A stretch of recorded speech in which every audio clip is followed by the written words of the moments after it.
नमस्कार बीट ओडिया रे मु आपनको स्वागत करी Odisha staff selection commission OSSC तरफरु 16/5/2024 रे एक नोटिफिकेशन टी आसी ची एही नोटिफिकेशन रे देखि परिबे आपण माने CGLRE 2023 संपर्क रे मेंशन रही CGLRE 2023 रे 82 टी ऑडिटर पदवी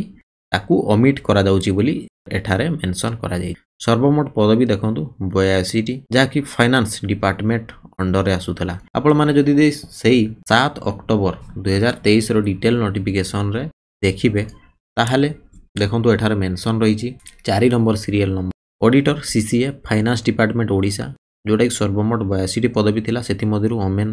को पई थिला 25 टी पदवी ग्रुप बी लेवल 9 ओआरएसपी 2017 पे मैट्रिक्स लेवल रो एही पदवी थिला तबे एही पदवी डिलीट हैला परे आपण माने एठारे देखंतु सर्वमोट पदवी एबे रही ची 543 टी सेति मधुरु वोमेन मानकर 169 आपण माने एही डिटेल नोटिफिकेशन टी हमो टेलीग्राम चैनल रे पाई परिबे सेठारु आपण माने जेउ सब बाकी रहिला 82 टी पदवी डिलीट सब पद बाकी रहिला तार डिटेल एठारे देखि परिबे तबे एहा थिला आपण मानको पय एक सूचना जदि मन रे कोनोसी डाउट अछि आपण माने कमेंट सेक्शन निश्चित भाबरे जणातु थैंक यू जय जगन्नाथ।